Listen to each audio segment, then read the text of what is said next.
what if you can't follow the meal plan? What if you go on holiday or you go to a dinner and you cannot follow that? Again, you come back to that negative thing going, oh my God, I can't do that.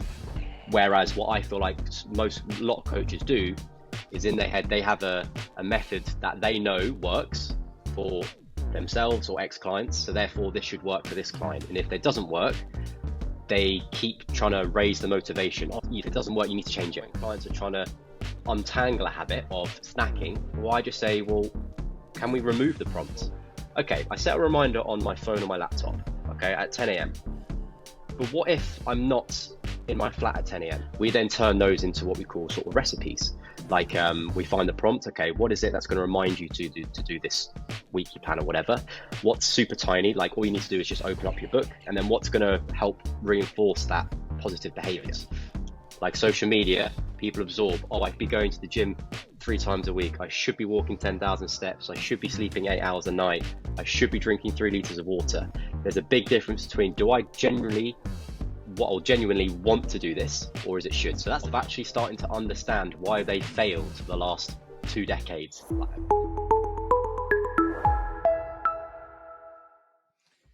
So Toby, we've been planning this show for a little while, and it's actually become almost perfect that things have come up in the way, because this is the perfect time for an episode like this.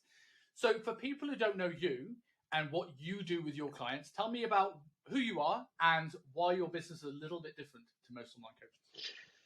Yeah, so I'm Toby or Tobias, live in London, so East London in Greenwich, sort of been a PT since 2015, did a bit of reformer Pilates, and then moved to London to do some private PT studio stuff, which was cool. And then just decided that there was more in me to help more people. So hence why I transitioned to online literally about 2 months before the pandemic. So it was like perfect timing. Yeah, it was crazy. And then been running sort of Tobias Lifestyle since sort of October 2020.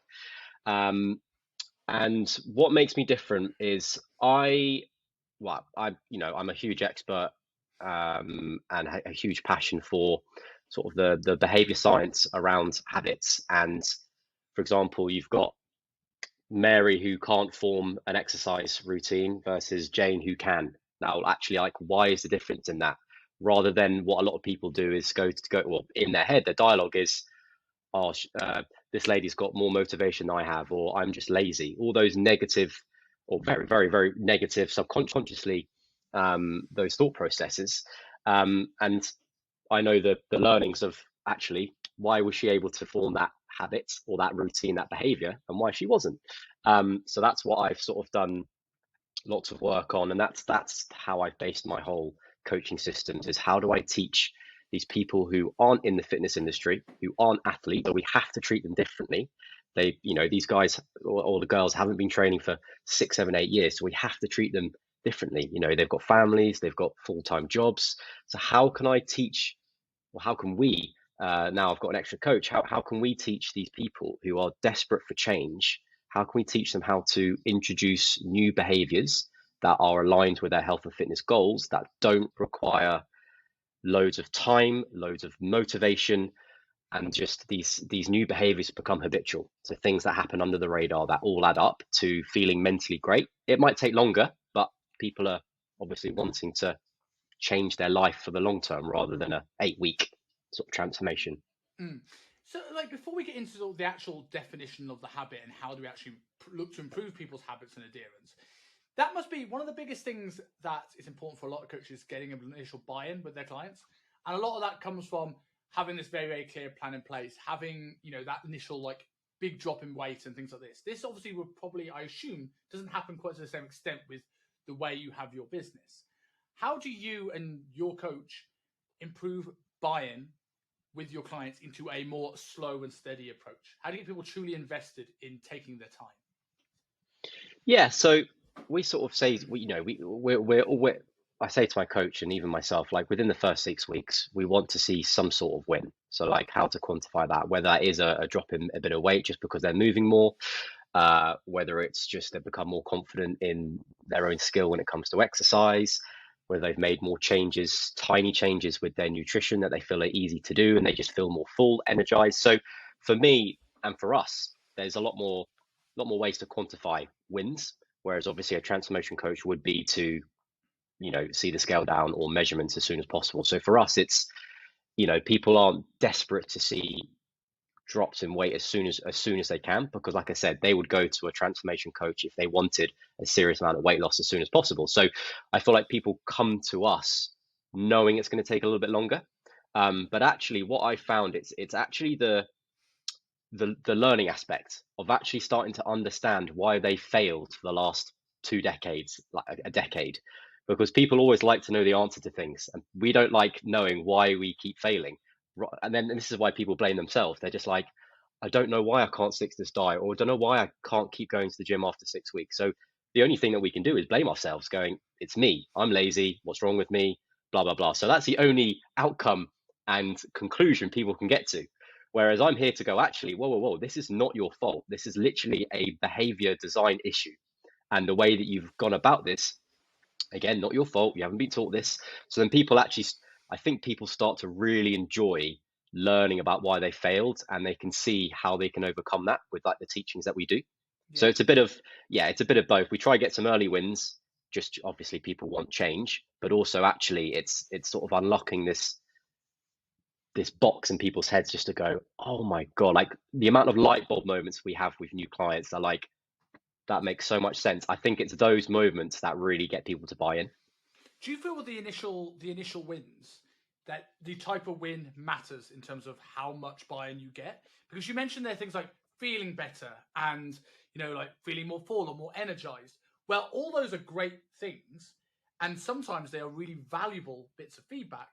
But on the other times, people on the flip side, people might blame themselves when they fail, but also people quite often justify something's working when it might not be. And some of these things are quite subjective. We can't quantify this has achieved this, right? Placebo effect. I'm now hired Tobias Lifestyle. I feel more energized because I'm on a coaching program. Like, does that play into like the feedback you give, or how much weight you put in certain wins? No, not particularly. For us, the people who do the most successful is the ones who can really get on board with this change of seeing their own behaviors. It's if because people have grown up with this certain mindset around health and fitness and how to achieve X, Y, and Z. It's obviously ingrained in people's minds so much. It's for some people, it can take a long time to try unpick that way of of expecting a certain amount of weight loss, or that's the only way to see progression is by weight loss. So for the clients who come on board and are really open to trying something new, because evidently what they've tried in the past hasn't worked. So it's for those who are open to get, who are open to try something new and to absorb this new information. They're the ones I feel will be with us for the longest, because really on like really tunes with how we and where they can see themselves. Yeah, so it's a fine balance, because like I said, what we're teaching is, I believe, really, really brand new. Not brand new, but a very different way of seeing behavior. And some people get on board with it, and some people don't, which is fine, because it is brand new. So it's going to take time to convince people, or to trust in this process. Yeah, I think it's an overlooked way rather than brand new, because I think the coach wants to make sure you almost over Yeah, deliver sometimes to try and give value to the client, but sometimes almost just completely blows the head off and just takes them 3 or 4 steps too far. Like, you look at Poliquin courses, they're all, no offense to Poliquin courses, but every coach did a Charles Poliquin course for a period of time, and they're all training including athletes. me. Yeah, and me. And Yeah, you beginner programs for the barbell back squat in it, and people don't know how to do a leg extension without hurting themselves. And I'm like, you've missed a few steps here. It's what do you think of that? You mentioned before the light bulb moments that come off. What are the biggest mistakes people make when trying to change their lifestyle? What are the things you see most frequently? so the light bulb moments that we get is when we explain the sort of the elements about why a behavior either continues or it doesn't. And the way that I describe this is in an equation. So, and this is from, this isn't my equation. This is just what I've learned from studies or books or whatever. So it's the equation of B equals MAP. So the B stands for behavior. Now, the MAP equals or stands for, the M is motivation. So do you have that intrinsic want to do this new behavior? Now, there's a huge difference between want and should. Like social media, people absorb, oh, I could be going to the gym 3 times a week. I should be walking 10,000 steps. I should be sleeping 8 hours a night. I should be drinking 3 liters of water. There's a big difference between, do I genuinely want to do this, or is it should? So that's the first thing. Do you have that want to do it? The A is the ability. So how easy or hard is this new behavior for you to implement into your life? So that's the M, that's the A, and now the P is the prompt. No behaviors in anyone's life happen without a prompt. We are always reminded to do the behavior, whether that's an internal prompt for your brain to let you know to go to the toilet. How do you know a delivery's turned up? You get someone knocks on your door. How do you know someone's calling you? Your phone rings. How do you know you're hungry? Your brain tells you. So every behavior that we do repeatedly, we have a prompt for it, whether we know it or not. So for a behavior to continue, you need the M, A, and the P to all merge at the same time. If one of those letters is missing, your behavior won't happen. So you might have the motivation and it might be super easy, but if you're not prompted, you're going to forget, you're not going to do it. Alternatively, if the ability is super easy and you're prompted, but you don't want to do it, you're not going to do it. So, and that's when I explain people that, they're like, holy shit, that makes so much sense, because I've got that. I want to change. I want to lose weight. I think it's really easy, but I never set up the right prompt at the right time to do that. Or it's my favorite part, because I can just see there literally that light bulb just go. That's why I keep failing in the past, because I'm trying to do something that actually I don't want to do. I've just been told I should do it, but there's that balance, isn't there, of should versus want. Yeah, I always look at that as like a cue, a routine, and a reward. When I look at habits, it's like, okay, and the example I always had is when I used to live in Maida Vale. I used to get off at Maida Vale station and I used to walk past this place. I used to do 3 Quest bars for a fiver, and I used to buy 9 Quest bars every single day. Why I needed 9, I don't know. And it was the same thing when I used to walk in Liverpool Street. I used to go in and buy some chocolate because it was just the thing I did. When there was no reason, there was no rational. It was just a cue. I walk past this thing, I'm going to go in and eat something. And then when I changed that routine by maybe just taking a different route, I don't have that cue anymore. I don't have that routine anymore. And now I'm going to maybe have a different reward. Those extra steps may have something that makes me unwind without needing a snack to unwind. And, going things like that. I want to come back on exactly the same. Yeah. I want to come back to your first point there. You mentioned intrinsically wanting something versus like feeling like you should do something.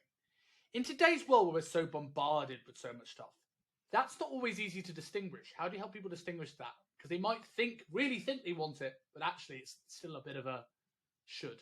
Yeah, it's it's a balance, right? It's the person on the other end has to be transparent and be like, look, I'm not no judge. If you generally don't want to do this aspect, that's fine.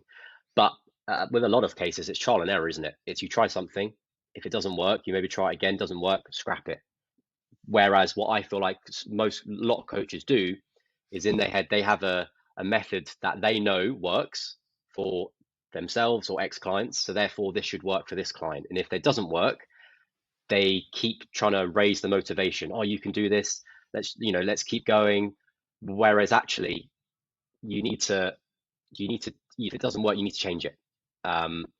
So that's how, because I've got no real structure to know, okay, they're saying they want this, but how is it because they've been told by a doctor or their friend, or is it deep inside? That's, there's only so much that I can know, but it's just trial and error, and then changing if you need to. That's how I would go about it. So you mentioned before air, I know we maybe should have started with this, but we got onto the topic of like how habits, stick. But what is a habit? How would you define a habit? So, yeah, I mean, I've tried to look up the definition. Obviously, there's a couple of Google searches, but the way that I would put it together in my head is a habit is a repeated behavior or behavior that is repeated, that happens relatively subconsciously, or I like to use the word under the radar. So it's just to again summarize that, it is a behavior that is repeated, that happens relatively subconsciously or under the radar, and that's how I would define it. Okay, You've now got, well, they want this repeated behavior. So I'm assuming in your initial sort of consult process with a client, you're delving into what their why is to find out how intrinsic this goal is. And then you Yeah. mentioned they're having this sort of like cue to do this. And obviously a big part of building any habit is someone's environment, right? Which is Yeah. almost a tricky thing to tackle for clients, because one, do they actually see value and change in their environment? They're so ingrained with their environment, it's part of their identity as part of times. And often they're almost a bit overwhelmed by whether it's work, like anything you give is just going to be that little thing that just tips the stress cup over the edge. So how would you like approach someone changing their environment with with your clients? So what we teach is a habit method where we start tiny, like so small that it doesn't require something that takes less than 30 seconds, doesn't require very, very little effort, and it's very easy to do. So when it comes to trying to change their behaviors, like when people come on board, we obviously give them a step goal, but something that's achievable. Again, just to get those early wins, and that's what people want, right? They want to be having something to achieve. So it's giving them what they want, but also making it achievable. So we set that all up on the app. But then when it actually comes to our habit teaching, we hold every 4 weeks with our clients private Zoom sessions, which is 1 hour, which I call our habit builders. And that is purely a whole hour about teaching them about sort of unpicking why they failed and how to introduce new ones. So the way that we do that is obviously they come to those sessions or they come to our coaching with a big aspiration, right? It might be, I want to just feel more confident, or I want to lose weight, tone up, feel my, whatever it is. Obviously, quite big aspiration. That can mean a lot of things. So in these habit builders, they might come to our session and just go, okay, I just really want to create a better exercise routine, whatever it is. I then take them through very certain tasks to come up with, okay, what behaviors could help that? So note down every single idea that we can think of, whether it's big or small, stupid, whatever it is. We note them down. So we just brainstorm all the ideas and behaviors that could help with consistency and exercise. I then take them through very certain tasks to be able to come out with just one or two of those behaviors that we think are easy but also effective. And then we turn that tiny behavior, which might be to do a weekly plan, something like that. I then help them turn that into a habit that hopefully becomes very habitual. So they plan their exercise without really having to use much effort, but it's given them a better chance of exercising more consistently. And if we can try set up 4 or 5 or 6 of these tiny behaviors that are going to help with exercise consistency, it's given them a much better chance of it. Does that make sense? Yeah, absolutely. And you say like 4, 5, or 6 of these tiny behaviors. Where is the line between how much is too much? Is it completely individual, or have you found on the whole, like this is where people get a bit overwhelmed with stuff we're giving them to do?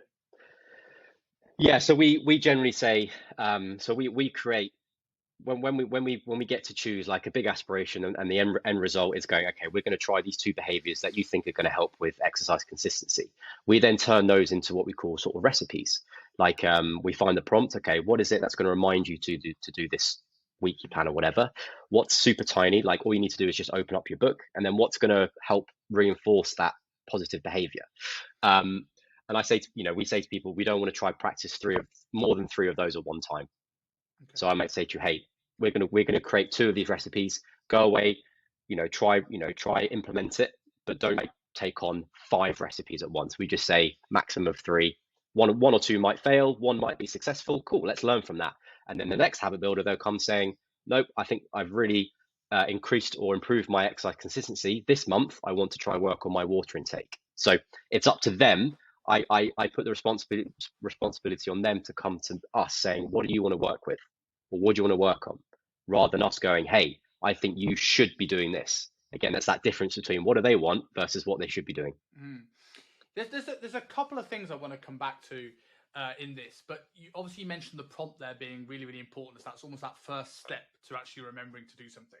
And I work with coaches who do lots of things, whether it's getting people to fill out some data in the app that they choose, or whether it's sending food pictures to them, or whatever it is, right? And the big thing is getting clients to remember. And you can put prompts, you can tell clients about prompts, but getting them to do it and actually doing it is a different thing. So if someone's listening to this and is going like, I want to change my habit, or I want to change my clients' habits, give me some examples of some of the prompts you found that work well with people, that people just don't ignore. So when I say to prompts, I would say probably 90% of people, maybe 100% of people will think as a prompt as a alarm, a reminder, or a sticky note, right? I mean, how many times have you probably set up a reminder and then that prompt hasn't really worked? Now, there's a very specific reason why. Because when you set up a reminder, you have to set that reminder for a certain time. And I've got a very clear example of why this failed for me. So the example that I tell clients and when they're learning about this is I had struggled to take my supplements on my daily vitamins for many, many years. I would do it sometimes and I sometimes wouldn't. And I'll be like, I've set up a reminder to come on at 10 a.m. Why can't I, where's the consistency? Why can't I do this? But then I started to realize, well, okay, I set a reminder on my phone or my laptop, okay, at 10 a.m. But what if I'm not in my flat at 10 a.m.? Like, what do I need? What do I need to take supplements at 10 a.m.? Well, I need to be not distracted, not on a call, not working. I need to have a water bottle and I need to be able to get to my supplements. Okay. So I've set up the prompt. The ability is easy, but sometimes not, because if I'm out on a walk and I get prompted at 10 a.m., well, the ability to take my supplements is impossible because I'm not in my flat. And my motivation isn't high enough to scrap my walk to go back 15 minutes and take my supplements. So the prompt needs to happen at the right time. Now, the issue with sticky notes and reminders is sticky notes, you have to leave them in a certain place. So what if you want to take your supplements at 9:30, but your sticky note is in the bathroom? You don't see that prompt until maybe at a random time. Same with the reminder. Like I said, for me, this was coming up, but most times I was either out the flat, I was in a call. So when the reminder came up or the prompt came up, I couldn't. The ability to take my supplements was impossible because I'm in a call or I'm out the flat. So that's when I was like, well, that's why I can't take my supplements, because I've set up a prompt, but it's not the right prompt. So what we do, and I think James Clear, Atomic Habits, has talked about this as well, is using what we call in-person prompts. So what we do is we get a client to sort of look at what are all your existing routines that you do in terms of everything. Toilet, do you go to the toilet? Yeah, okay, I'll go to the toilet, I make a coffee, have a shower, put my moisturizer on, I write down my to-do list, I turn on my laptop. So I go, well, let's use those existing routines as a prompt to do your new behavior. So for me, I was like, okay, I was brainstorming and I was going, okay, I want to take my supplements in the morning around breakfast time. Okay, so my kitchen's here and I work here. So I was going, what do I do every single morning? Okay, well, I have breakfast. Okay, right, well, that's a start, right? What do I do that's very specific with breakfast? Okay, well, I always put my breakfast bowl in the dishwasher. I was like, right, that is going to be my prompt to then walk over to my supplements drawer and open the cupboard. Because I do this in-person routine every single time, the act of putting my breakfast bowl in the dishwasher was my prompt to go to the supplements. So no matter whether I had breakfast at 11 a.m. or 9 a.m., it didn't matter. I always did the breakfast bowl in the dishwasher. So I always prompted to go to my supplements. Mm. So that's what we use. We use in-person existing routines. So it's almost very similar to the habit stacking, which is obviously a very big James Clear thing as well. And it resonated me with the story, exactly the same thing. I struggled to remember to take supplements. And I remember there's two things that helped me take supplements before, and both of them, in a way, very different in-person prompts. The first one, I was getting coached by a guy in Birmingham called Ant from Shapeshifters, and he linked his things up with his supplement line, right? For example, here's one of his supplements right here. Shameless plug. But he literally was so organized and so on top of stuff that I once got a call from him going, cool, I'm here to take your supplement order. And I'm going, what do you need? I went, I need this, this, and this. But what about this? And I was like, well, I'm not out of that yet. Well, why not are you out of that? You should have been finished with that 4 days ago. And he was like, I can't ever do that. With me or anyone I work with, I'm not that on top of stuff. So I was like, what could I do? And I just put it next to my toothbrush. Because every time I clean my teeth, my supplements are there. I don't have to walk to another room. I don't have to go anywhere else. It's there in a task that I always do on a shelf next to it. I can see it at that time, just to sort of like reinforce that prompt. Yeah. So you just were prompted much more often, and that was enough for you to prompt you at certain times. So it can be as simple as that. And when clients are trying to untangle a habit of snacking, well, I just say, well, can we remove the prompt? Can we make the can we move your snacks drawer to somewhere that's harder to get to? Or can you move, most people have their snacks drawer at eyesight. It's like, well, can we remove that prompt? Can we put these snacks behind something? Because then you're less prompted. And I had a lady who wanted to reduce her alcohol intake. And I was like, okay, rather than doing what most people have done is going, right, I'm going to stop alcohol, i.e., I'm going to use my willpower to resist alcohol. I was like, well, what reminds you to what what makes it so easy for you to drink alcohol at home? And she was like, well, I get a Majestic wine delivery like every week or every 2 weeks. I was like, well, how do you get reminded to get delivery? Well, they email me with all these offers. I went, right, well, there's your prompt for you to order wine every so often easily with all these reminders. So I said to her, well, how do you feel about removing that and just unsubscribing? She was like, well, yeah. Well, the motivation was there because she wanted to stop drinking or less. The ability was easy because all she had to do was click one button to subscribe, and we sort of removed the prompt. So hey presto, he drank less. Um, so it's pretty amazing when you can keep it that simple.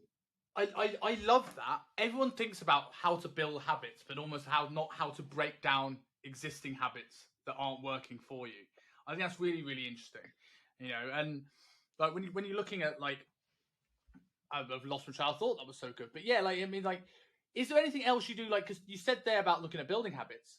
What else do you do to take away old habits? Is there anything else you work with to stop people falling into the same Yeah. bad habits? So there's sort of different levels, right? We say level one is learn how to implement new habits. Level two, which is more advanced, is learning how to untangle bad habits. So you generally, if you can learn how to implement new behaviors and get them quite habitual, then you're in a position to try untangle. But obviously, when you hire a coach, you can have the support to go up to level two. But if you're on your own trying to do it, definitely you want to learn how to build new habits before starting to untangle. But it's the reverse engineering. So if you remember the B equals MAP, obviously you want the motivation, you want the ability to be easy, and you need the prompts. To untangle behaviors, you reverse that.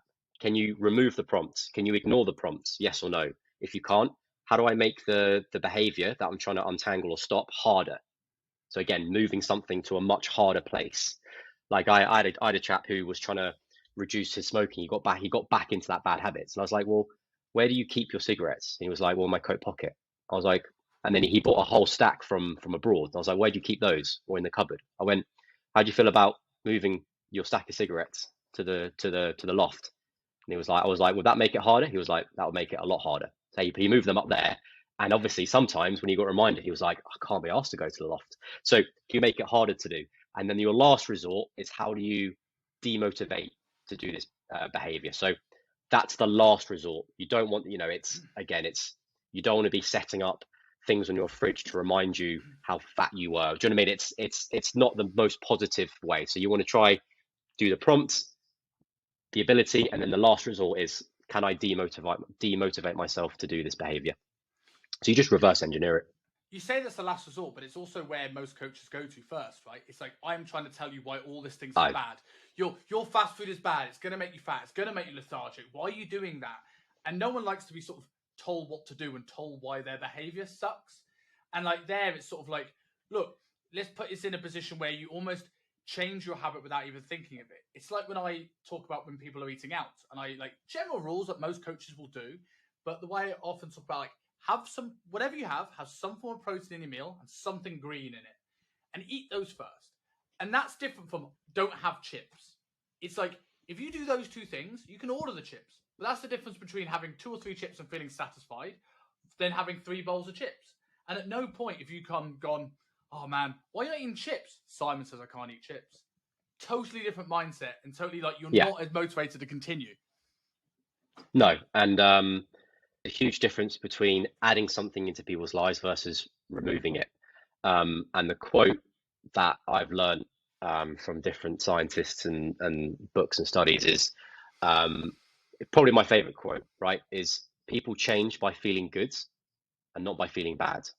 So when coaches skip straight to that demotivator, hey, you don't do this, don't do this. If you do X, Y, and Z, well, I mean, that's a negative way to think about something is if I do this, then this will happen. Whereas people change by feeling good. If you can make someone feel good inside by ticking off these little, these little behaviors or creating momentum, they are much more likely to change for the better if they are feeling positive versus a negative. So hence why the demotivator is like the very last resort. Mm. You mentioned over the course of this a lot the term we rather than I or they. How important do you think it is that you bring your clients into the decision-making process, both from the perspective of how much easier it is for them to get results and for managing your workload and responsibility and energy? Yeah, so it's like what I said sort of earlier, right? It's the should versus want, right? It's most coaches, hopefully most coaches out there, they know how to get a body to the sunshine is killing me. They know how to get a body to lose body fat, right? Lose weight, calories in versus calories out, right? We all know how to do that. But there's a fine balance between we've got to treat these people as who they are versus not athletes, and they're not in the fitness industry, they don't know all this. So it's you've got to treat them as what do they want versus what we can give them. You've got to meet in the middle, because I see so many coaches going, well, this has worked for X, so you should be doing this, we need to do this. And it's like, well, actually, what do they want to do, and then how can I accommodate that? That's why I use we a lot, because it's literally a coaching relationship. It's not me just coaching them. It's sort of like it's a relationship, isn't it? It's a coaching relationship. So it's giving people what they want, but in a way that I know is going to help them for sustainable results. You're almost the way I can't even remember who said this quote. It might actually be Andrew Coates, but he says that if this is a Harry Potter movie, your job as a coach is to be Dumbledore and not Harry. You're there to be a guide. ultimately their story. I love that. And that really resonated with me, because whenever I get to that point where I want to try and push people in the direction, it's like, look, I can guide, but I basically will say, look, we agreed upon X goal. We are either hitting this or not hitting this. What do you think would get you either to this or to repeat this next week? Like, celebrating the wins, just like letting them drive the direction. And sometimes they'll give you a goal that's fantastic. Cool, let's do that. That's a good idea. And sometimes like, okay, we're kind of there, but it's like someone being 8,000 steps under what they need to hit a certain target and telling them just to go for a 5-second walk.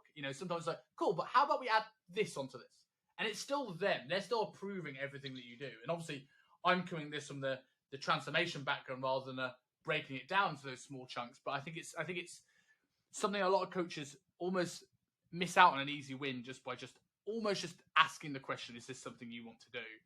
You might find they actually want to do what you wanted in the first place because they now have autonomy over it. Yeah, it's I really like that one, because when you think back to the Harry Potter movies, Harry's always like, what should I do? Should I do this? And then Dumbledore just sort of goes, asks the question and sort of leaves that up to him to work it out. And this is what we provide, right? We provide like the direction, but it's them to sort of work out in their heads and go, rather than us going, this is what you should be learning, or this is what you should be thinking about this. It's like, here's the information, and it's up to them to sort of understand that, and then come to us going, oh my God, that made sense. I want to do this. And I've got clients come to me saying, I want to now, create habits in this way. And I'm like, awesome, I'll just follow you then. Do you know what I mean? It's like, it's obviously sometimes you've got to take the reins and do the direction. But the amount of clients that text me just going, oh, hey, I've just created my own little recipe, what do you think about this? I'm just like, how amazing is that? Like, they've learned what I've taught them, and they're doing that in the background, and they're now asking me for approval, saying, is this okay? So we're not here to sort of hold people's hands. It's like, what we can teach you can be ultimately game changing, but it's how you use it is and we're there to fully support, but we're not there to sort of hold your hand, and we're there to support, but there's a difference between holding someone's hand and for them to rely on you versus you guiding them through a process. Something I always talk about with coaches when we talk about coaching skills is touch points. I've always found this is something that some people it just comes very naturally to, and some people it's very tricky. And there's a point where there's not enough, and there's a point where it's too much. What's keeping someone accountable versus being annoying? I can imagine with your business, maybe I'm wrong, there's quite a lot on the front end, because you've now almost got to be half responsible for the queue to keep people going on these small little changes, rather than having this big, right, this is what I'm doing moment and kickstart. Is that the case? And how do you approach with you and your coach keeping your clients accountable through this process without either burning you guys out or Yeah. just leaving the client to fend for themselves and kind of slipping away and giving up? Yeah, so this is exactly why I cap client numbers for each coach, right? So it's 35. So I won't take any more than 35 clients on. And this is for the exact reason, because what I do offer, it gives them that support. So what we offer is a weekly to everyone. If they wanted a weekly check-in call, which is literally us phone calling them for 10 minutes every Monday, that's an option. If they don't want that, they can do a form instead, and obviously we'll do the classic Loom reply. So that's every single week if they wanted to. So on top of that, every month they get a Zoom habit builder with their coach, or with me, or my coach, which is an hour long, all about habits, and we take them through the systems. And on top of that, we have an accountability coach, Hannah, who basically does touch points on Mondays and Thursdays. So she sort of gives them summaries of, hey, this is your average steps from last week, in you 400 over your goal, or hey, I can see you're on a 12-day streak of what X, Y, and Z. So she's there to sort of do the big accountability stuff. I would say I'm definitely more of a practical coach. I wouldn't say I'm there sort of messaging people every single day. I'm sort of there to. I think my strong point is teaching. So I sort of let Hannah do the touch points and give them the dopamine release of, oh yeah, I've hit my average steps, whatever. So she's there to deal with that, and I'm there to sort of be quite practical. But that's why I cap it, right? Because it is a lot of our time. It's a lot of my time. It's a lot of my coach's time. But you get to build a real strong relationship when you're calling someone for 10 minutes every week, and then you have an hour long. Because I think without that, because it is a new way of seeing behavior, you need that level of learning and support with this. If I just said to them, hey, we won't talk until our next habit builder in 4 weeks, a lot can happen. People can get confused if they don't quite understand aspects of the science behind it, whatever. So that's why we provide quite a lot of time just to clearly talk through any issues, any learnings. But we've got the systems to keep people accountable and supportive. I quite like the idea of a 10-minute call, and I'm like thinking about that. I think that works on so many levels, because I remember for a while I had a premium package offer when I did more online coaching rather than mentoring, where the person would get a weekly call once a week on a Wednesday. And while that was good, sometimes was that things like someone reframed this. I think it was Ollie Carson who said to me, "It's like, well, if you look at that, is it in theory they're getting more of your time per week? So that is a better like offer. But on the flip side of that, you've got someone who may want a Loom video who's like, I can watch a 5-minute Loom video, but I want to try and work on a call time every week with someone in a different time zone. I might not need it every week." And I can imagine from this perspective, it gives people the choice if they are struggling to reach out, but also for the coach's perspective, if someone's got 35 check-ins to do, and if 15 of them become 10-minute calls, even though that might be a little bit longer in some cases, that takes the admin work away a bit from the coach. I've got 10 to 15 calls, quick calls, and then I've got 20 check-ins. Is almost a little bit of a, not just a, oh my God, I've got so much to do. It's great because obviously I've been doing this for 2.5 years, so I fine-tuned it. So I offer basically about 60% spaces for calls, right? And I've never had 35 people wanting to call ever. So I for like 15, 16 spaces, and not all of those are filled. So it's great because I split. I do an hour of calls Monday morning, and then I do a big block 2 to 4 Monday afternoon, and then I do my final calls sort of for an hour and a half Tuesday morning. So it's great because Mondays I just know, again, splitting up in terms of where my energy is. Mondays I always know in my head, right, they're check-in days. So I do check-in calls, 10-minute blasts, and then Tuesday mornings I reply to the forms via Loom. So it's like you said, it's not going, oh my God, I've got 35 Loom recordings to do, or I've got 35 calls. It's like, well, okay, I've got 12 calls, and then 20, 15, whatever, checking replies. So it works great. And like I said, you can really get to know people over a call, and you can get through a lot in 10 minutes. Like, I know most coaches watching this, you send a video saying, hey, what do you think about this? And then they don't reply till 3 days later, and then it's a Thursday, and then they'll, oh, it's the weekend, and you get back to Monday and you go, well, what have we achieved? Well, okay, I'm just going to repeat the same again. Whereas on a call, you go, what do you think about this? Oh yeah, this is good. Right, you're live 10 minutes, and you can go away with a game plan. Whereas, when clients don't reply, that can be 3 weeks later, and you haven't gotten anywhere. So this is why calls are really important for us. Oh, I couldn't agree more with that. I think that's a super important thing. And as I said, it's like I think you actually get more sometimes from a shorter booked time slot for a call than you actually Game can from a changer. longer call, because you're not waffling. The client comes with an agenda, because you can't waffle in 10 minutes. They come with a clear purpose. You get it done and you move on. I think I've had one person out of 2.5 years say that they felt the 10 minutes was quite rushed, but 99% of the other people, it, no one, on a Monday morning, no one wants to be on a call for 20 to half an hour. People have got shit to do. So it's like, cool, Mm. how was last week? What went well? Any struggles? How can I help you more? And it's just, cool, this is this, right. By Wednesday, I want you to have come up with or have a look at these guides. And they're like, cool. And then I expect something from Wednesday. So for both ends, it's just, you know what you're getting. It's very efficient and there's no waffle, like you said. So I want to move on to a bit of a topic that I think we may have differing opinions on, but I also one that I actually think you might be able to influence my opinion more than anyone else I've had on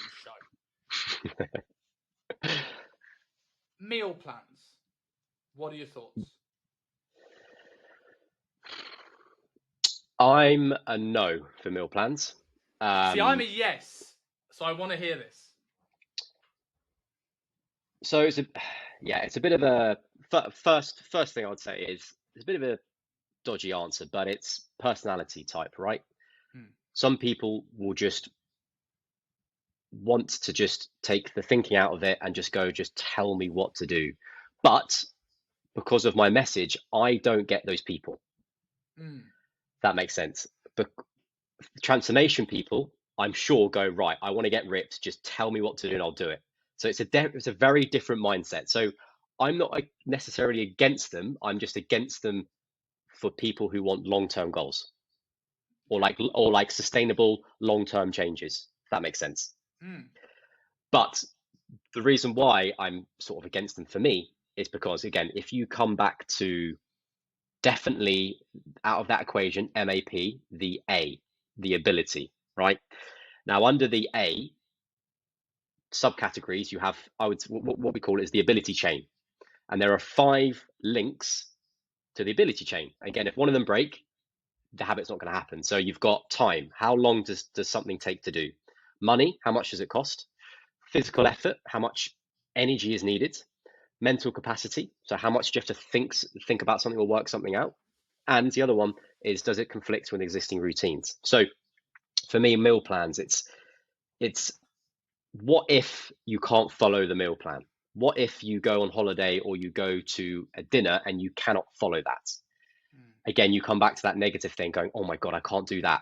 And it's like, I haven't necessarily potentially learned too much about what to do in those scenarios because you've been so used to following something, using a motivation. Okay, I need to have this, but actually I want chicken tonight, or I want steak tonight, but actually no, meal plan, chicken tonight. So you're sort of having to use motivation to keep following it. And then what happens when you can't follow it? The ability, there are lots of those chains. Mental capacity, oh my God, I have to work something out. That's going to be probably broken. Time, obviously, you have to sort of cook things, to buy things. So money potentially could be an issue. The time, the physical effort. So again, it comes down to different personalities. But for me, I've never written a meal plan to any of my clients because they've come to me to learn about their own behaviors and how they can apply things to themselves rather than going, here's what to eat Monday through to Friday. I give them rough guidelines, of course. I say, hey, let's try aim for, I don't know, 30 grams of protein for breakfast and lunch. So I give them guidelines, but I never tell them this is your meal plan. This is what to eat Monday, Tuesday, Thursday, Friday, whatever. If Hmm. that makes sense. Absolutely, there's a lot of good things in that. I'm going to play devil's advocate, and with the ability, going to your ability point as well. Decision fatigue is a big barrier to entry in terms of making someone follow anything, right? There was a study done recently where they went round to people and offered them either 2 choices of jelly beans, so you get like pear or marshmallow, and you have to choose one.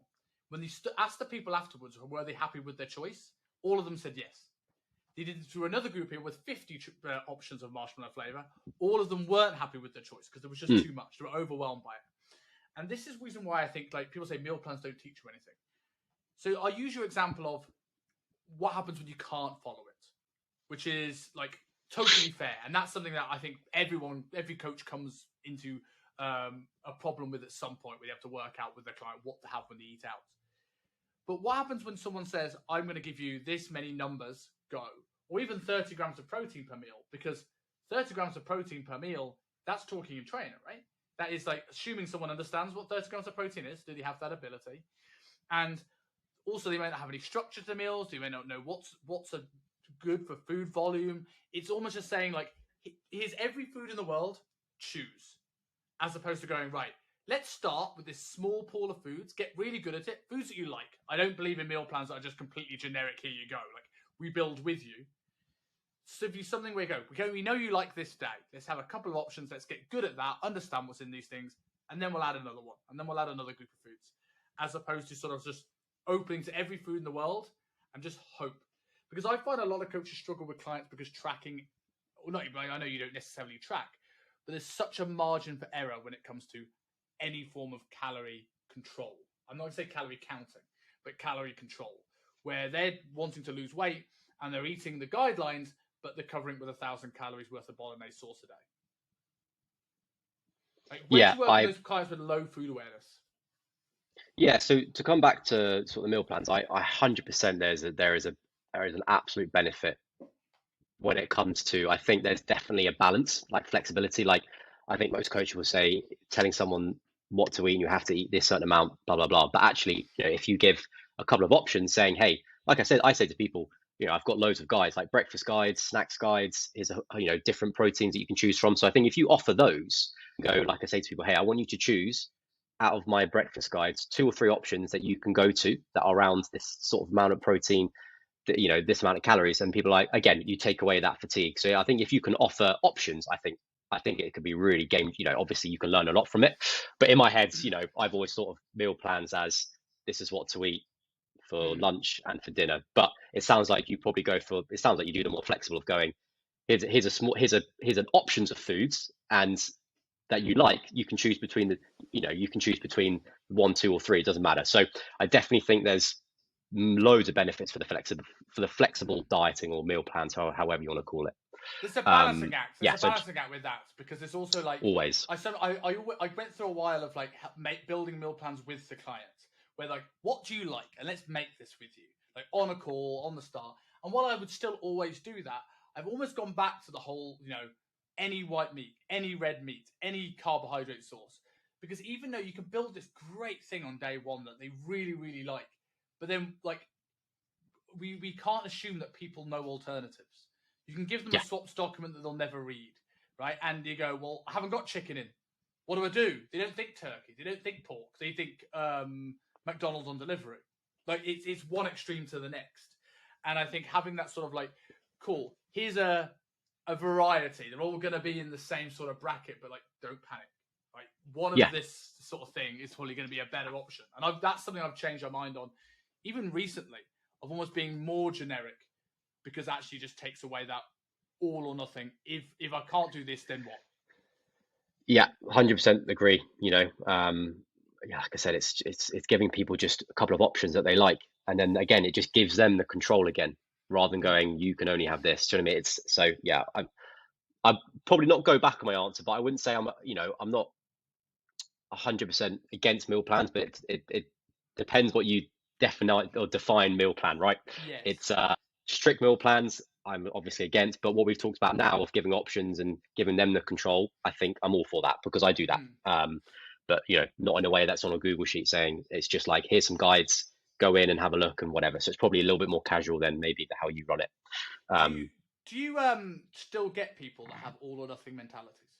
And if so, how do you deal with it? Say that again. Do you still get people that have all or nothing mentalities, or do you kind of is your marketing filtered that out? No, it's people come to me, I think, really, really like the idea of how I teach, but in their head they're stuck in that all or nothing because they haven't tried anything. So it's like people come to me going, oh my God, you talk about taking tiny, it's all about just building momentum. You're not having to rely on motivation the whole time. So they understand that, they resonate with that, but they don't know how to implement that. So on the discovery call, it's like, well, okay, where have you been? What's your biggest struggles? And I would say 90% of people is, I just can't stick to anything. I can't stick to an exercise or a nutrition regime or routine.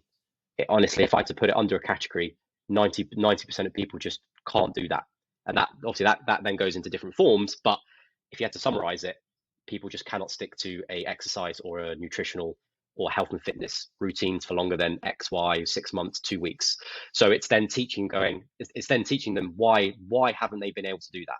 And that's the first key to unlock why they haven't. And then they go, okay, that makes sense. Right, that's a big tick. Now I'm going to teach you how to build new behaviors or how to create consistency. So that's how I try unlock that all or nothing, is going, hey, you've done this for the last 2 years. Where's that got you? We have to try something different, and then teach them why has that failed and how do we overcome that. So before we go on to a little bit, because you've got an interesting business story as well, and I definitely want to delve into that before our time is up. But to close this section off in terms about habits and building habits, for coaches out there who are struggling with their clients' adherence, and obviously you are an expert at breaking this down into making this simple, what do you think is the biggest reason that coaches struggle to keep their clients adherent, for one? And what is one thing that they could put in place now in their coaching business that will improve their results? So I would say the biggest thing that I can say is so the way that I'm going to try to describe this, right? Let's say we've got two rows or two barriers or two pillars, whatever. This one is motivation. Naught motivation is you don't need any energy to do it, right? It could be to go to the toilet, whatever it is. 100 could be something that needs loads of motivation. Like, for example, let's use to track calories every single day for the next year. That requires a lot of motivation for Jane, who's 40 with 2 kids, right? So we've got motivation. We've got ability, right? Naught ability is something that is so easy to do, like to scratch it or what, do you know what I mean? Something that requires nothing.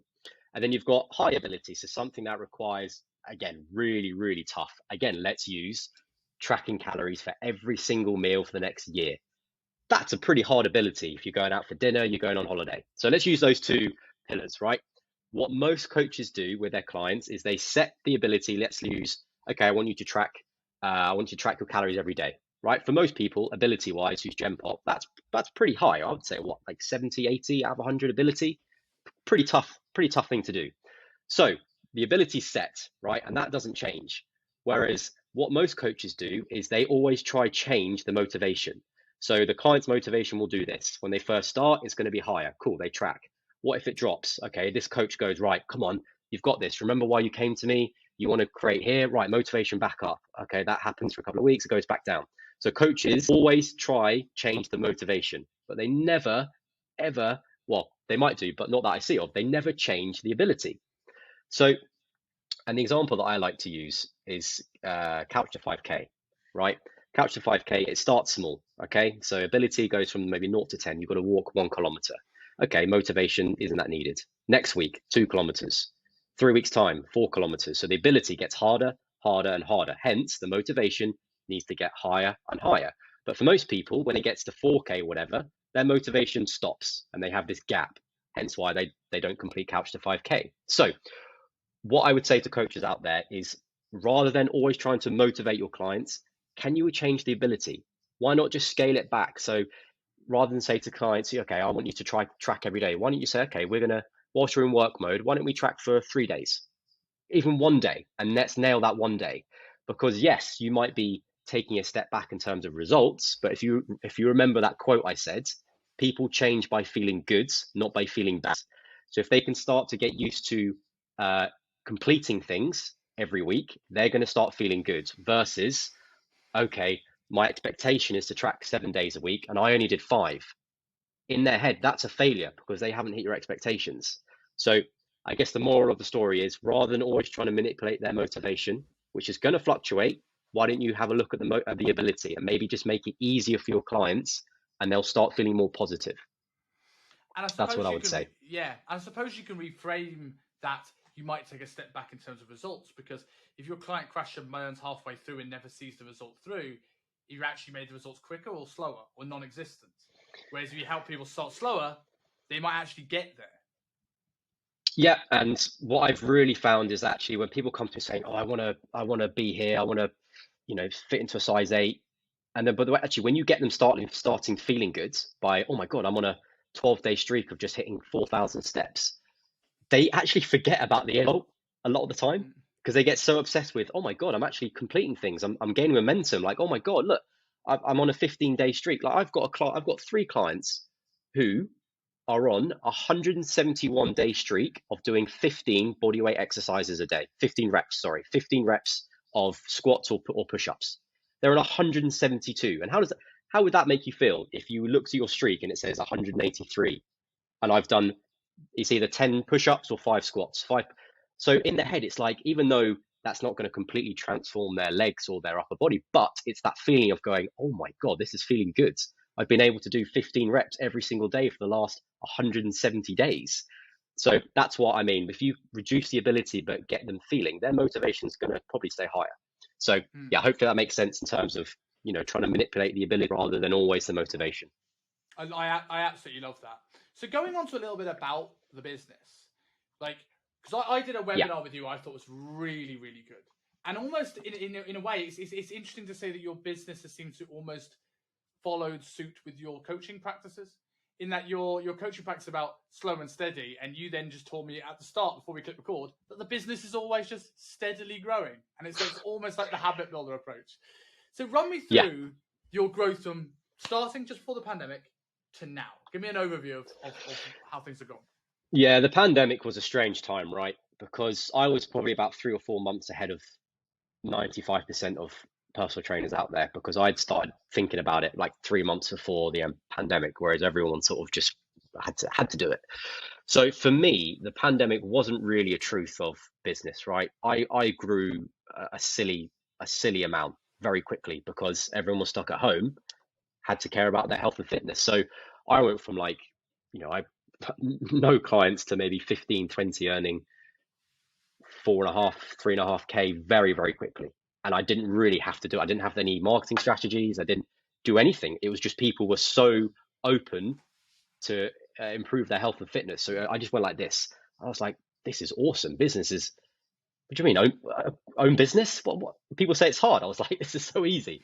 But then when lockdown finished, that's where it really went, okay, right, because people's priorities changed. They didn't really care about, well, they cared less about their health and fitness. And oh my God, I can go to the pub for the whole day with my mates, or I can go on holiday, whatever. So I took a real fall. I didn't do anything differently. It was sort of outside of my control at the moment, at that very moment, because people's priorities changed.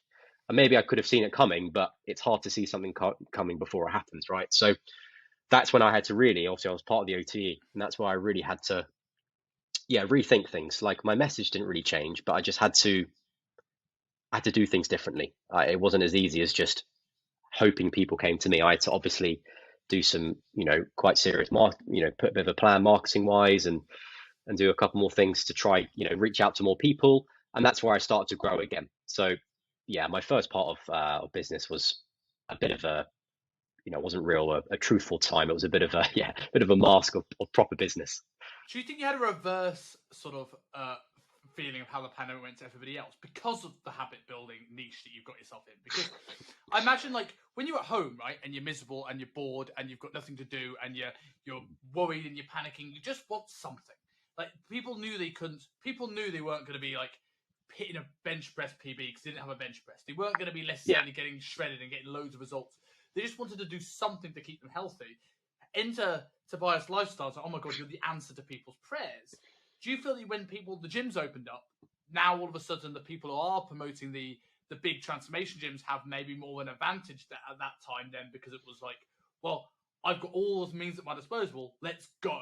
Let's make up for lost time.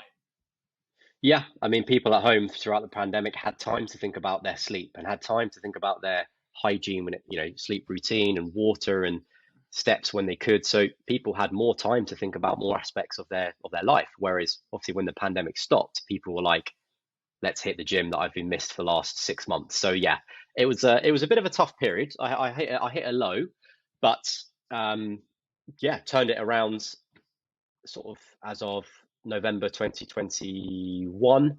And then it's just been very, very, very steady. I've been very, very consistent, been very patient with my message, and just haven't panicked. And it's just sort of, growing every so often. Obviously took on my new coach, who he's got his own clients. And obviously by the end of the year, I want him to have 30 or be up to max. And then the idea is to take on another coach, and for me to maybe at some point take a bit of a step back from client numbers and start being a bit of a more of a, in the business and just, Puppet master. tweaking. Yeah, exactly. So that's the aim. But we're on the way, but no rush at all. Yeah. What the one thing I think really resonated with me when I was, cause at the time when you did the OTLT, my business has changed dramatically since that moment. I've almost changed my niche and my demographic to something that's more suited to me and my message. But one thing that really resonated with the time is that feeling of content not sticking.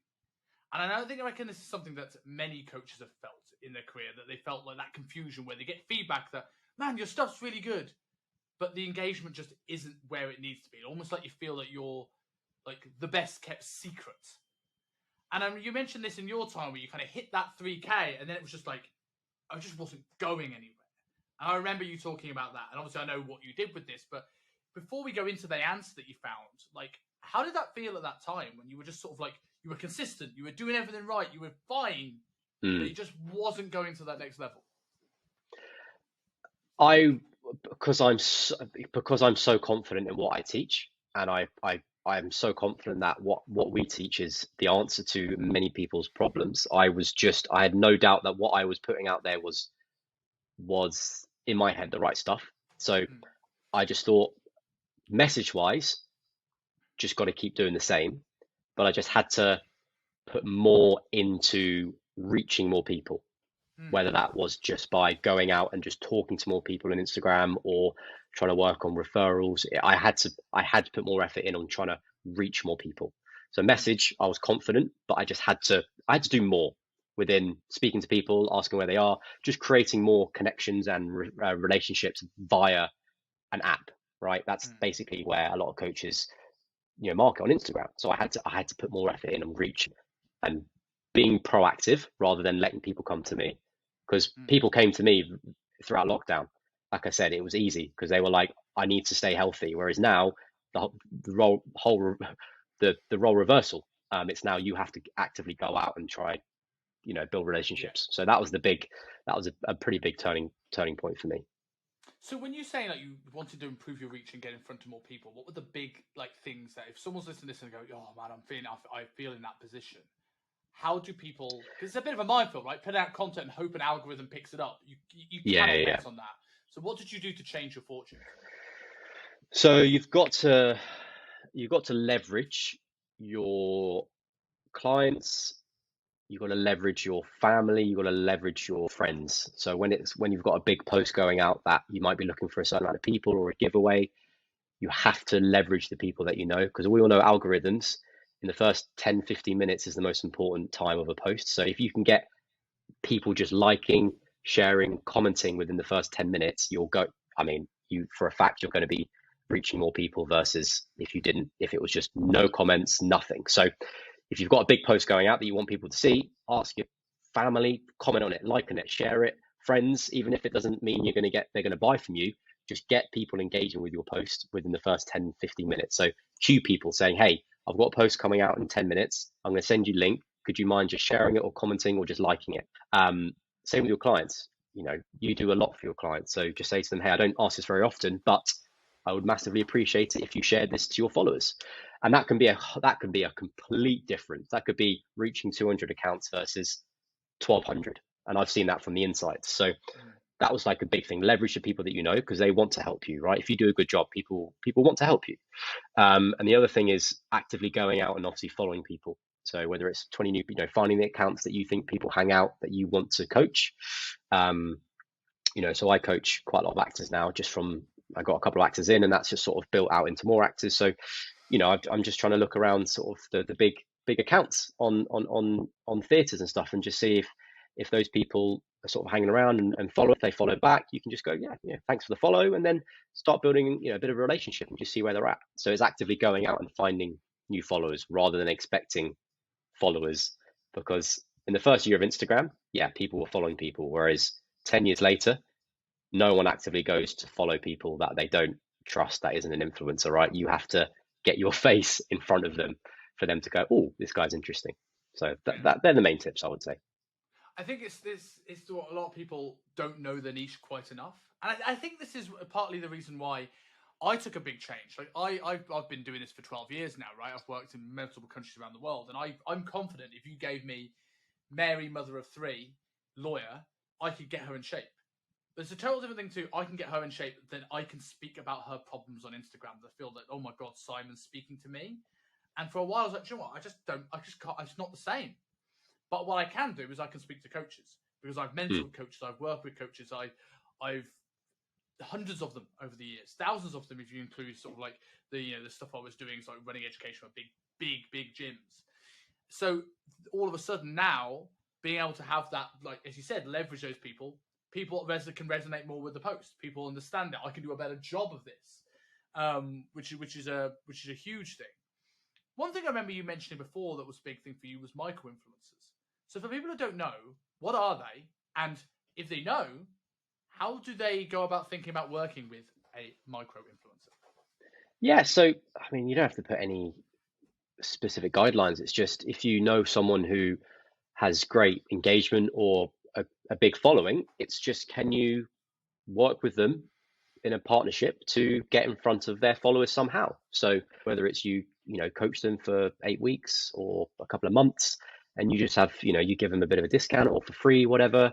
And in partnership, they just do a couple of posts or one or two stories a week. And it's an easy way just to get in front of X amount, 1,000, 2,000, 4,000, anyone. So just, I wouldn't say you need an X amount of followers. It's just if someone has good engagement, they have more followers than you, see if you can just reach out and see if they want to do a bit of work with them, or they want to work with you, and then just strike up a bit of a partnership. And it can be as simple as that. But it's finding these people is tough. Like I was lucky because I knew one or two people who had bigger followers, so for me I already made that connection. So it wasn't me just randomly messaging. It was like, oh, they know what I'm about because I used to train them in the gym when I was in London Bridge, so they knew me and my expertise. So it was easier. But if you get one or two, then it becomes easier because their followers know them, and also they see they're training with you. So you have a mutual friendship. So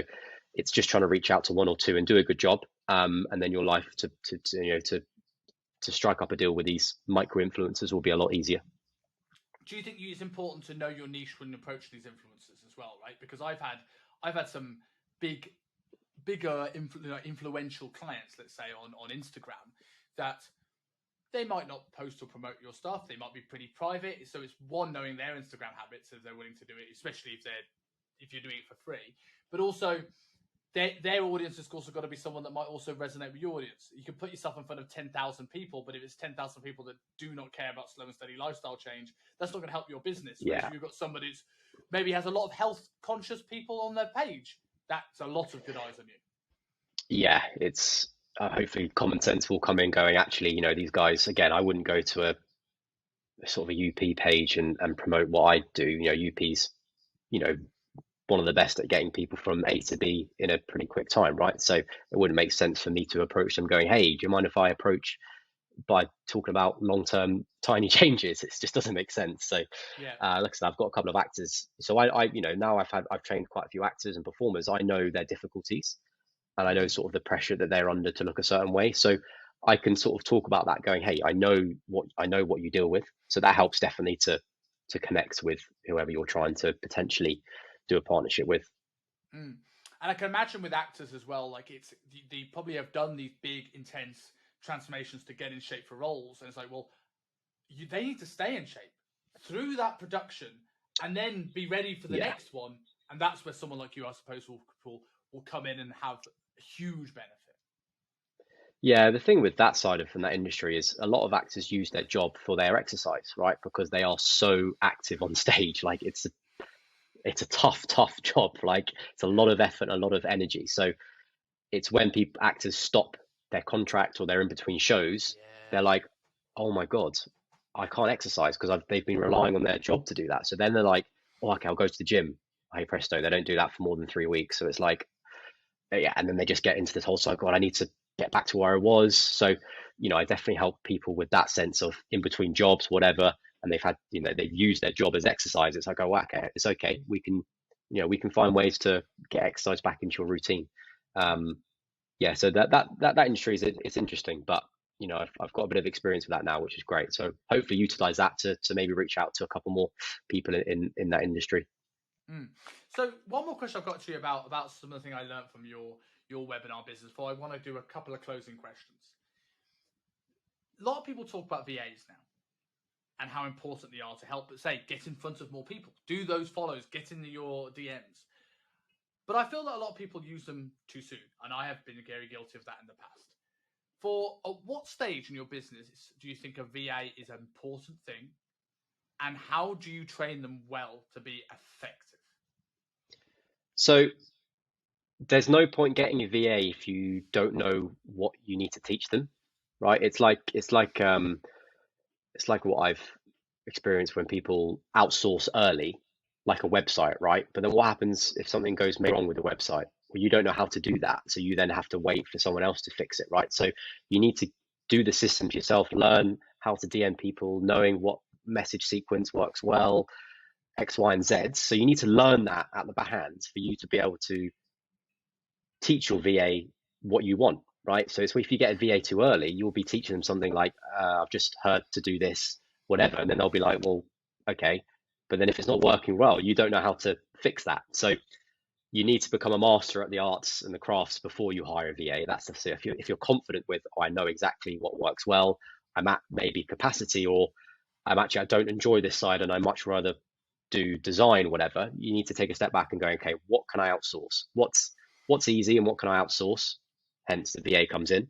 And then you've got to teach them as if they don't know anything, which they probably don't, right? So utilizing Loom, screen recordings, end of day reports, you just got to treat them as if they don't know absolutely anything. You've got to imagine they're like a 5-year-old. You've got to go into that much detail, and you cannot expect them to come into your business and know what to do. That is a real bad trait if you do that, because they don't know your business. It's like when I've just hired a coach, I found it really difficult to learn everything that's in here. How do I get that on paper for then him to learn that? It was really overwhelming, because I've all these systems that I've come up with, like the habit builder, X, Y, and Z. So I was like, oh my God, how do I get what I've learned in here onto paper? But you just got to do it. You've got to take it in chunks. You've just got to make it clear. Sorry about that. That's a rookie mistake there. No, are you able to pause? Because my door's just gone as well. Oh, yeah. I keep recording. I'll edit it. Yeah, it doesn't fine. well, but I can do that. Literally, as your phone went off. Yeah.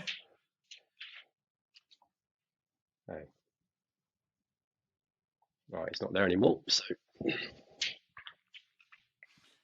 cool. I've got a little bit of editing doing this one, but it's fine. I don't mind that. Right, we're back. Cool. You good? You good to go? Yes, all good. Sweet. Yeah. Cool. You finished going through the VA stuff there, didn't you? I just basically just go on from there. Yeah. Cool. Yeah. I'll give a few seconds and I'll go into it when it gets to 10. Yeah, but I completely agree with the VA that people jump on it too soon, and I think I've certainly been guilty of that in the past, of not necessarily assuming that they know everything, but almost assuming it's going to take time off my plate. But you've also got to maybe give time, make sure you have time to train them properly. If you're already almost overflowing with overwhelm, adding a VA doesn't immediately take it down. You need that space to train them before you can get in a good position, right? Yeah, it's to do, like you said, to be at max capacity and then to train someone completely new. If you're overwhelmed already, it's that short-term burst is going to take you over the edge. So you want to try catch it early, if you can. So if you can go, okay, I'm on course at the moment to hit my max clients in 2 weeks. Maybe start the process then, rather than waiting for that. You'd be super stressed and trying to teach someone all your systems. It's going to come crashing down pretty quickly. So, or it could go the other way. Actually, you have to make it work so much. You just take it on and just go, I'm just going to go for it and just take it. Very, very true. So, this has been awesome. I want to finish on a couple of closing questions. One that I ask absolutely everybody, and one that I just wanted to specifically ask you because I was intrigued. So, two things I learned about you from doing my research for this is, one, you live in Greenwich, which I lived for 3 years, and two, like me, you like a pub. Oh God, yeah. So the couple of Greenwich related questions I have, this is super niche, and this is where people maybe going to turn off, but it's the end of the show, so I don't care. Greenwich Market, Scotch egg lady, or bad brownie? Which one is better? Bad brownie. Oh, I think the Scotch egg is incredible. Best pub in Greenwich. Define best pub for what purpose? We're not clubbing here. We're not getting into your house stuff, because this is where we disagree. Best pub for a good Sunday afternoon drink. So we really like the Coach and Horses in the corner of the market, because it's got outdoor heaters and it's got good vibes with the market, good pint of Guinness, good food.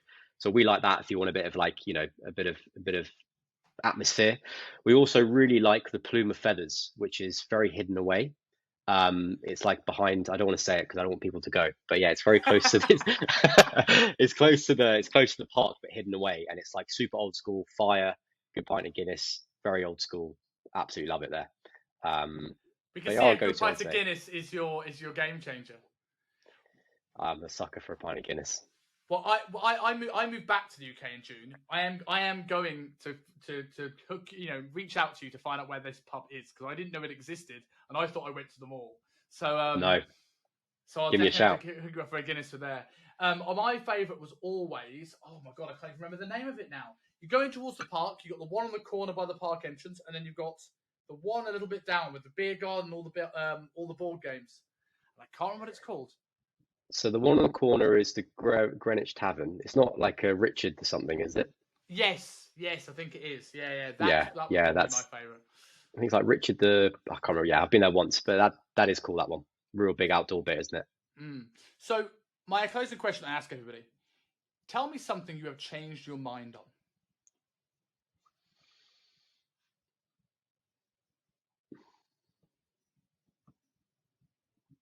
So actually, I did a post on this quite a while ago, and it was 5 things that I used to believe in PT, and I can't remember off the top of my head, but one of them was about calorie counting, and that was like the big way to get results. The other one was sort of relying on motivate. For me, the thing I changed my mind on is the motivation bit, and like I said, talked about the always trying to manipulate the motivation. Once I learned that, it was and I understood and accepted that motivation did this on a day-to-day basis. What's the point of trying to control motivation when there's weather, when there's illness, where there's stress, whether you've had a night out? There's too many things to try and control, and you can't. So why stress about where someone's motivation is, whereas actually what's in your control? Okay, how easy something is to do. So that for me was the biggest, I wouldn't say change my mind, but that's the biggest sort of learning, I would say, over the last couple of years of my life.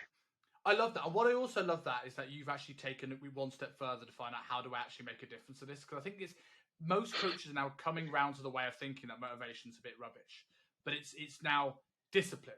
And just shouting discipline is just like shouting calorie deficit and progressive overload. Whereas very few coaches, especially ones that have never been on the gym floor, and I know that you've spent a good amount of time there, they know the textbook: progressive overload, calorie deficit, discipline. But how do you create discipline? How do you create a progressive overload, and how do you create a deficit? There needs to be strategy. Yeah. And what you've done is create strategy for the bit that no coach creates strategy for. Everyone has strategy for the other. Well, some people have strategy for the other two. You've now worked on that final piece of the puzzle. Yeah, for me, it was a real clear image in lockdown where I knew how to get someone to this result, but there is a huge grey area of, well, how do I do that?